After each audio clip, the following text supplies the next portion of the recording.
Swiss family businesses contribute 64% of the country's GDP and account for 2/3 of jobs in Switzerland. They are responsible for both family and business matters and have to maintain a balance between them.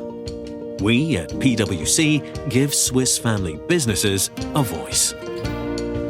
A warm welcome to another episode of our Family Business Podcast. Today we will focus on sustainability strategies. My name is Mercedes Grau and I'm working in the business development team at PwC Switzerland by having a strong focus on family businesses as well as family offices. Next to me, but with some distance today, sits Stefan Hirschi, Head Sustainability and Climate Change at PwC Switzerland. Together, we will exchange on how to define sustainability and what opportunities do family offices and owners have in order to act in this context. Which role does the next generation have? And what is actually the difference between impact and sustainable investment? Well, to really dig deeper into the whole topic of sustainability, I think we first have to define it. So I'm a bit curious how you actually explain sustainability in your client conversations and how you would define it. Thanks for that actually quite interesting question, which often comes up front already before we're going to either have a detailed discussion with the client or all over go into the framing of, let's say, the sustainability topic. And you already mentioned actually defining such a topic can be quite a difficult task, to be honest. It's probably less so about understanding what all the details are about, which is often actually done in public, but also in the area of the subject matter experts. So trying to understand what actually does sustainability all encompass. I would say that's not the beneficial discussion because you usually end up in all those details. What's actually more environmental friendly? How do we define socially acceptable behavior? What are the human rights all about? And all these details behind. It's a really tricky discussion, to be honest, because it's often also at the same time about individual beliefs or even where someone comes from in terms of cultural background, religions, and so on. Therefore, we often tend more actually towards generating kind of a framing element all around the term of sustainability, meaning so it's all about balancing your activities in a way that all of the aspects, say so the environmental portion, but also social and societal issues in general, are served in a more or less similar way. While at the same time also not accepting too much or significant harm on some of the areas which are undoubtedly actually not restorable. Just as a matter of fact, if we run into a climate change issue into the future, the climate can't be restored in such an easy way, we have to understand. So therefore, this is probably then an area which needs to be in the focus when it's about avoiding negative impacts. And by having actually more so the balanced view, you tend then not to discuss anymore all these nitty-gritty details, which I believe are, as I said, not beneficial. So sustainability, we agree, it's like a very important topic everyone has to think about. But my next question is not really a new question, but saying or looking at different company websites or corporate websites, you often see sustainability as a word or certain sustainability initiatives and so on. So to what extent would you say it's only a branding or marketing initiative? Or to what extent it is actually an opportunity for a company and not just a branding and marketing issue? It's also quite a fair question, actually, to challenge the term sustainability and how it's actually used in our days. And rightly so, it's probably not always used in the most appropriate way, meaning that there are some circumstances where things become sustainable in terms of branding or marketing, which probably are not meant to be linked directly to that kind of framing, as I mentioned before. Nevertheless, at the same time, also one has to understand that branding and marketing in itself is not a bad thing. If one actually has an opportunity of using that sustainable development framework for the sake of actually generating more money, of doing good business, then of course it has its purpose and its obvious link into the marketing and branding as well. Not surprisingly, some of the big, quite fast evolving topics and businesses in our days do actually exactly that. Why is Tesla, for example, that successful? Because it actually links directly to the topic and the issue itself. Now, on the other hand, there's also, of course, as I mentioned, the issue that it's often not used in the most appropriate way. This is then again linked more so to the aspect that sustainability, as having a little bit of fuzzy kind of a definition, sort of allows as well to create some kind of controversial issues at the same time.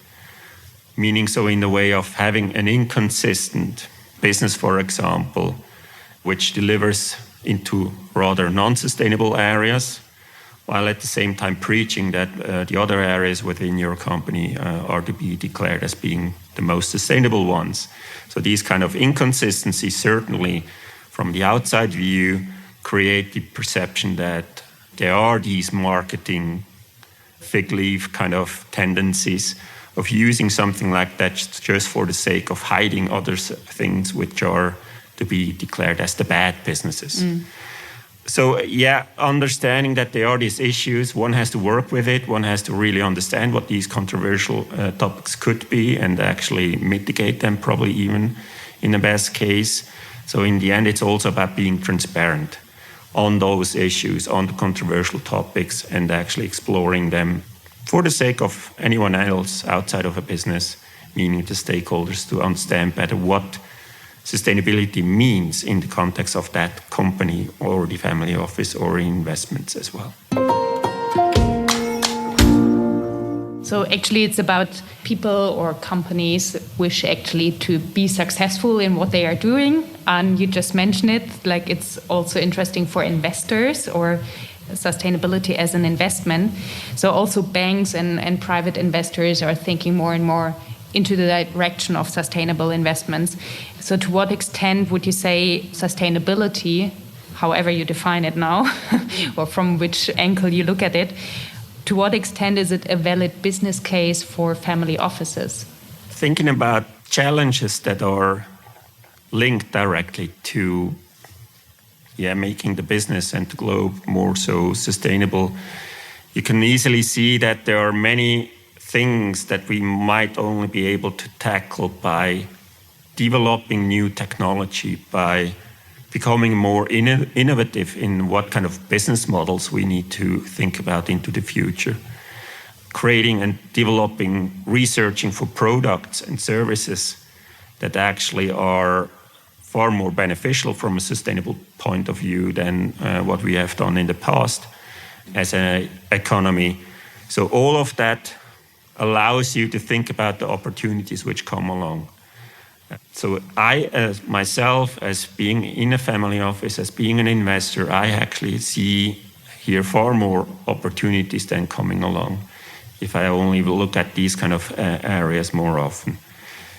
On the other hand as well, you can say that the downside risks also can be avoided from an investment point of view, meaning that some areas are probably into the future not that much investable anymore because regulation actually does not allow that specific business to grow into the future.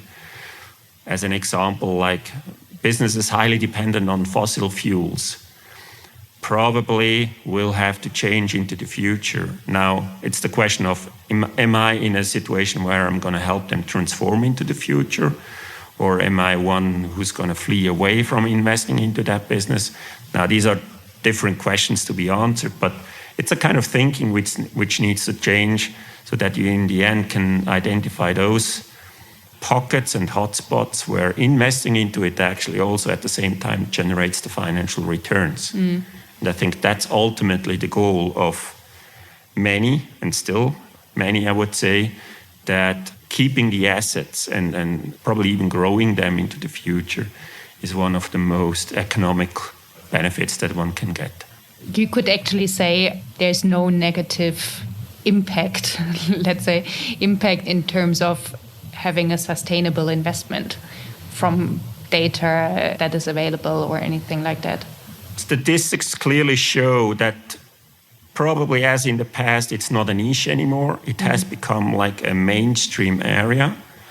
And as soon as something becomes mainstream, as soon actually the regulator also starts to set the rules more often, to define the level playing field somehow as well in what actually needs to be understood as being eligible of being declared sustainable, then all of a sudden also the universe of where you can invest in, what actually the opportunities to finance something are all about, that starts to become mainstream as well. So somehow, probably not already now, but into the future, in essence, everything will, in a one way or the other, become more sustainable.